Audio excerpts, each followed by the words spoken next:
କରିଛୁ ଏହା ଫଳରେ ଆଜି ହଜି ଯାଉଛି ଆମ ଲୋକକଳା। ଏବେ ଯଦି ଆମେ ଏହାର ବିକାଶ ନ କରିବା ତାହେଲେ ଏହା ଦିନକୁ ଦିନ ସମ୍ପୂର୍ଣ୍ଣ ଭାବରେ ହଜିଯିବ। ତେଣୁ ଏହି ହଜି ଯାଉଥିବା ଲୋକକଳାର ବିକାଶ ଆମ ମାନଙ୍କ ଦ୍ୱାରା ହୋଇପାରିବ, କାହିଁକି ନା ଆମେ ଦେଶର ମେରୁଦଣ୍ଡ। ପିଲାମାନେ ଆମେ ଦେଖୁଥିଲୁ ଯେ ଜଣେ ଲୋକ ପରଶୁରାମ ବେଶ କରି ହାତରେ ପରଶୁ ଧରି ଅଣ୍ଟାରେ ଘୁଙ୍ଗୁର ବାନ୍ଧି ନାଚ କରି ଆସୁଥିଲା, ହେଲେ ଆଜି ସେ ନାହିଁ। ଶୁଭ ନାହିଁ କେନ୍ଦରା ବାଦ୍ୟର କୋହବର କଣ୍ଠସ୍ୱର, ଚକୁଲିଆ ପଣ୍ଡା ଆଉ ନାହାନ୍ତି। ଗଛ ମରିଗଲେ ସରିଲା କଥା, ଆଉ ଆସିବନି ପୃଥିବୀକୁ ଫୁଲ ଫୁଲର ମହକ। କେତେ ଜଣ ଦାସକାଠିଆ କଳାକାର, କେତେ ଜଣ ଘୋଡ଼ା ନାଚ କଳାକାର ମଧ୍ୟ ଏହି ମନର ହୁଏତ ସନ୍ଦର ଧୂପେଇ ଗଲାଣି। ବିଲବାଡ଼ିରେ ଶୁଭୁ ନାହିଁ ହରିଆ ଗୀତ, ବାହାଘରରେ ବାଜୁନି କାଙ୍ଗଣା ଗୀତ, ସେସବୁ ଆଜି ହଜି ଯାଉଛି। ଭାବିଲେ ଦୁଃଖ ଲାଗେ, ମନରେ କୁହ, ଆଖିରୁ ଅଶ୍ରୁ ଝରି ପଡ଼େ।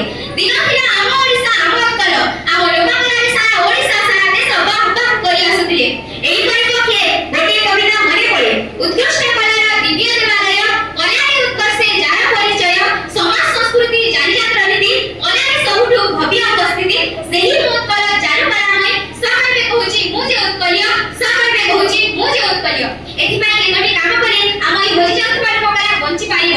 ସେଇଟି ହେଉଛି ନିଜ ଲୋକକଳାକୁ ଭଲ ପାଇବା ସହ ନିଜ ସମାଜର ଉକ୍ତ ଲୋକକଳାର ମହତ୍ତ୍ୱକୁ ବୁଝାଇବାର ପ୍ରୟାସ କରିବା। ବିଜ୍ଞାନମୟ ଏ ଜଗତ, ବିଜ୍ଞାନର ନୂତନ ଆବିଷ୍କାର ଅନେକ ସ୍ଥାନରେ ଲୋକକଳାକୁ ହତ୍ୟା କରିବାକୁ ବସିଛି। ଏହାର କାରଣ ବିଜ୍ଞାନ ନୁହେଁ, ଆମ ମାନସିକତା।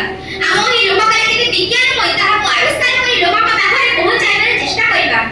ହଜି ଯାଉଥିବା ଲୋକକଳାକୁ ନିଜ ଶିକ୍ଷକ ଶିକ୍ଷୟିତ୍ରୀଙ୍କୁ ଅନୁରୋଧ କରି ବିଦ୍ୟାଳୟରେ ବେଳେ ବେଳେ ମଞ୍ଚସ୍ଥ କରି ସେହି କଳାକାରମାନଙ୍କ ଦ୍ୱାରା ପିଲାମାନେ କିପରି ଶିଖିବେ ତାର ପ୍ରେରଣା ଦେବା।